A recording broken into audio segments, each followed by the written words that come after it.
Live from Fargo and serving you on TV, online, and on the go. This is Valley News Live at noon.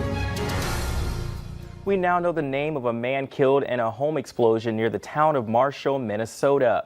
The Lyon County Sheriff's Office said 74-year-old Gail Skypansky died in Thursday morning's blast. A 71-year-old woman injured in the explosion was taken to a Marshall hospital.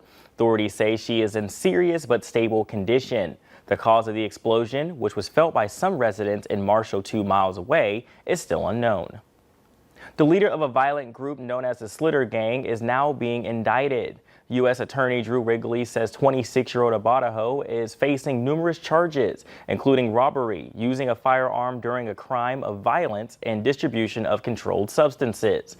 The indictment was unsealed yesterday, alleging that from January through May of 2019, Aho's gangs targeted robbery victims who were themselves alleged drug traffickers in North Dakota, Minnesota, and elsewhere.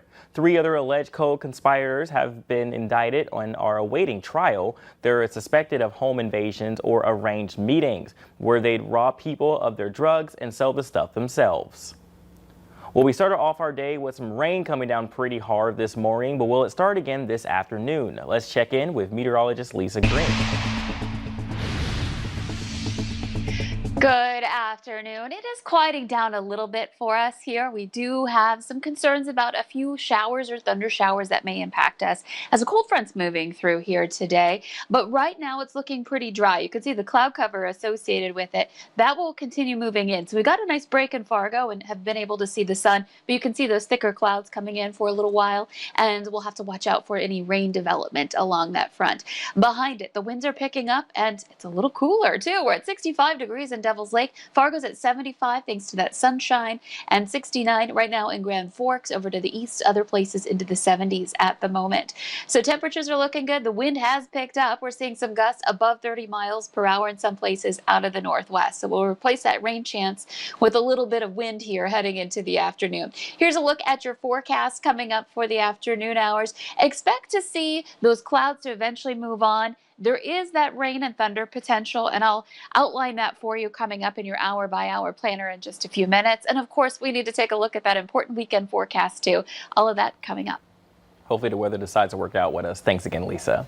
Well, today residents in Louisiana and Texas start the hard work of recovery after surviving one of the strongest storms to hit the area in years. Hurricane Laura slammed into the Gulf Shore Thursday morning as a powerful Category 4. Laura left a trail of flooding. Massive power outages destroyed homes and lives. NBC's Jay Gray has more from Lake Charles, Louisiana. Hey there, look, we want to give you a real-time look at the devastation on the ground here after Laura. You can see the sheared and twisted tin behind me here. Part of the remnants of a gas station. You can see the pump. It's been dismantled a bit here. But when you work back across to this area, you can see a pump completely pulled from the ground here. It's been tossed somewhere. It's not in any of this debris. We've looked around. This really evidence of the strength of Laura as it's made its way through this city. And unfortunately, this kind of devastation, this scene, playing out for miles across this region right now, overwhelming for those who call Lake Charles home. We have sustained a tremendous amount of damage. We have thousands and thousands of our fellow citizens whose lives are upside down. And to get things back to right side up, if you will, get it back to some sense of normalcy is going to take a lot of time, a lot of effort. This is going to be a difficult cleanup and recovery, and it's going to take a resolve of the people here. They've been through storms before. They understand what hurricanes can do, but they've never been through one the magnitude of Laura. That's the latest from here in Lake Charles. I'm Jay Gray. Back to you now. Officials say it may take days or even months before power is restored to certain parts of that region. Well, the city of East Grand Forks and its Civic Center has been named a top 4 finalist for Kraft Hockeyville USA 2020. If they win, they receive a pretty big cash reward being used for necessary repairs. This Civic Center will go against River Falls, Wisconsin, Wichita, Kansas, and El Paso, Texas for the grand prize of $150,000. If they win, they will fix their artificial ice making system and increase the size of their locker rooms. These repairs will mean a lot to the youth hockey players. It's really a place where kids, a lot of times, right when they get done with school for the day, they get dropped off at one of our rinks like this, and they spend all day here, all evening. They do their homework, they have a meal, they get to practice their hockey or their figure skating, and then they go home and go to bed and do it all again the next day. Voting for the Civic Center begins tomorrow at 6 in the morning and ends on Sunday at 10 in the morning. You can vote as many times as you want on crafthockeyville.com.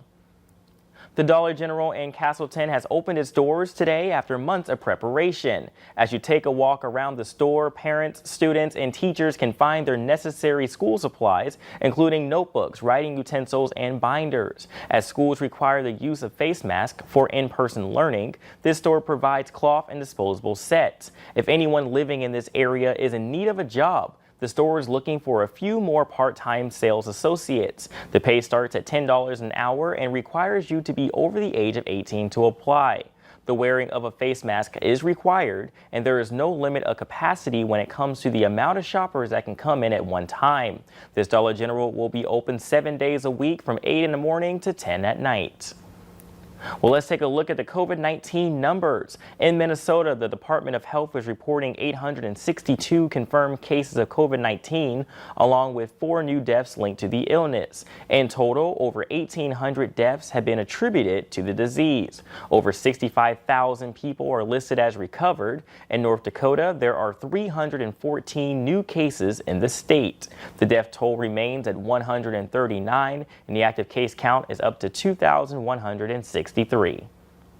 2 Greek houses at North Dakota State University are currently under quarantine. According to NDSU, the North Dakota Department of Health asked both houses to quarantine. The NDDOH is the agency determining if the Greek house must fully quarantine. Those who participate in Greek activities will be taking part in mass testing events. Any violations by a fraternity or sorority of the health department's quarantine recommendations will be handled through the Code of Student Conduct. More peaches have been recalled as a salmonella outbreak linked to the fruit continues to increase. The peaches were traced back to Winona Packing Company, or Prima Winona, which has expanded its recall to include bulk or loose peaches sold through August 3rd.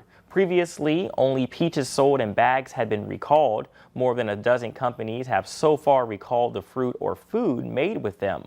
According to the CDC, the outbreak has sickened at least 78 people in 12 states. So far, 23 people have been hospitalized, but no deaths have been reported. Well, coming up at noon, as flu season approaches and COVID cases rise, there is now a large push to get kids vaccinated before returning to school. And how will our lunchtime date weather look? Weather up next to plan your day.